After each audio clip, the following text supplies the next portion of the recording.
How many people have watched the movie The Rookie? Awesome. You want to know who wanted to play me? It's cool. Matthew McConaughey. He's got short arms, right? Brad Pitt, he's too pretty.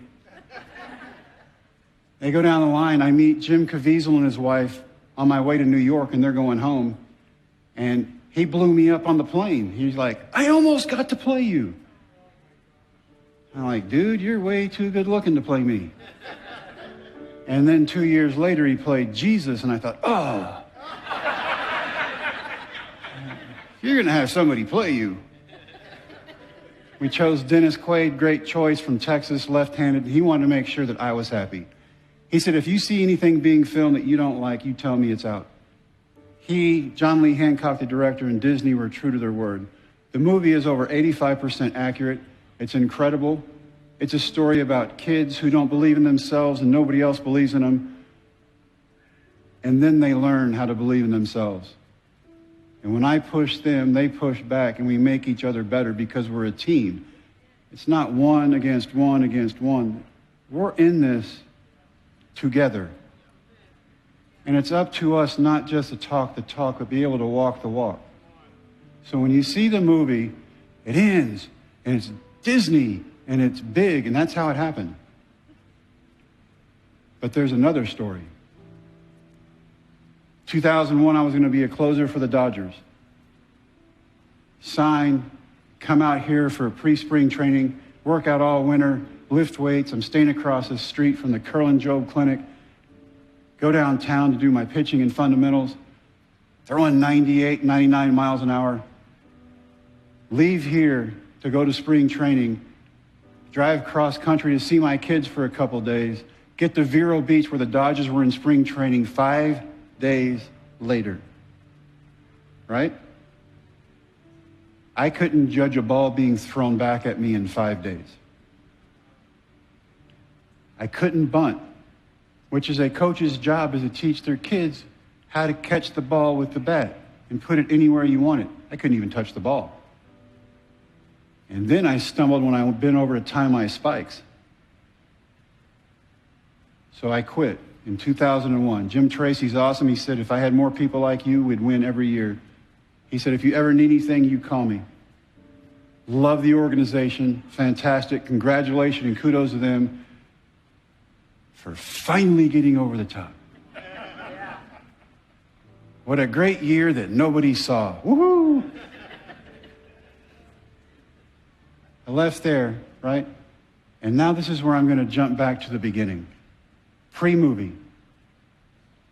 As a baby, I was born with asthma. Within 24 hours, I had pneumonia all through my childhood.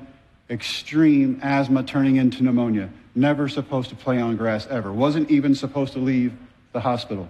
My father's in the military. We travel around extensively. My father, the one who's supposed to teach me about faith and love and grace, does the exact opposite. And I tell audiences everywhere, the bruises go away. It's the words that stay. So no matter where you are on your path with God, if those words creep back in, that's where you think, oh, and we can live up to expectation or down to expectation. The choice is ours. But sometimes other people make it really, really easy to live down here. When you surround yourself with really good people, that's when you want to live up to expectation. When you have people around you with like goals, like minds, who are as smart or smarter than you, but they want to see you achieve something you never thought you could, that's when you rise to the occasion. That's what those high school kids did. Not only did they do that, but when I pushed them, they pushed me back into a dream the medical community said was dead. So I got to get back to my dad.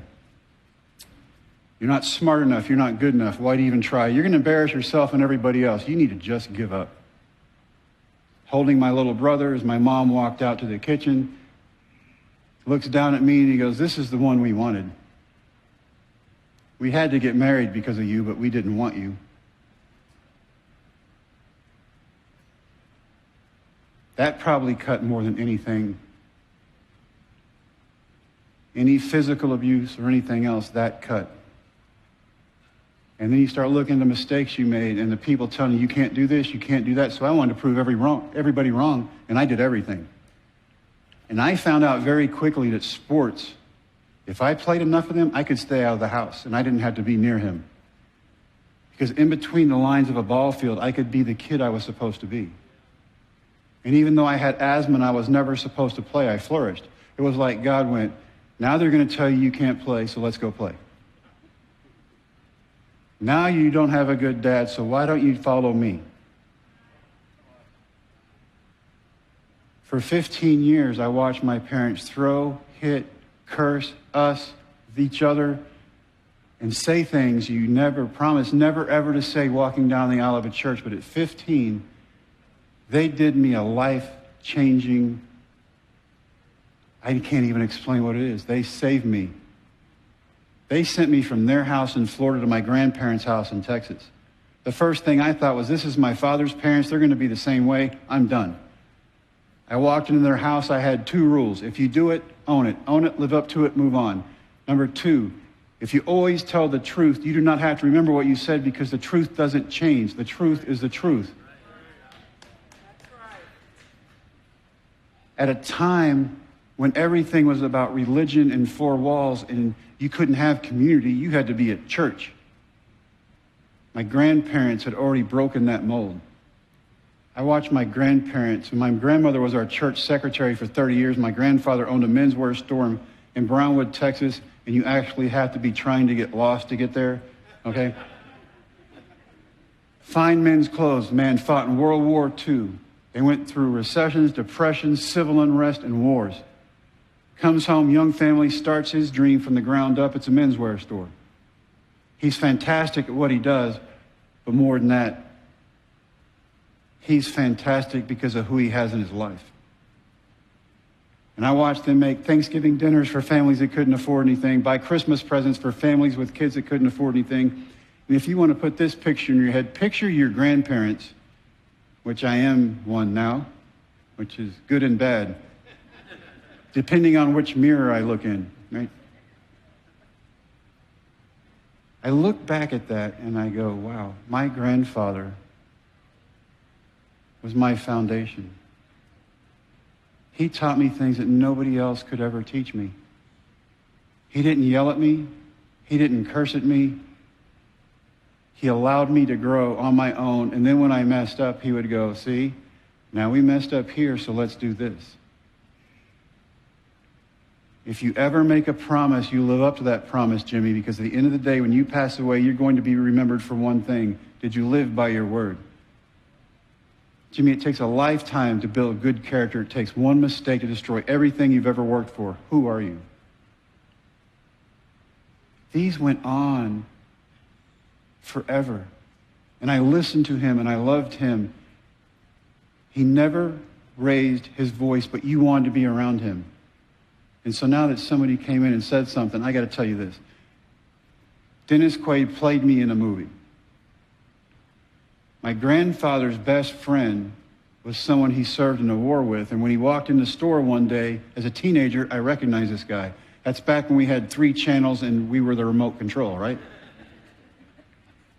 This guy walks up to my grandfather, hugs him like they've been best friends, and then just hangs out with Ernest for 2 or 3 days.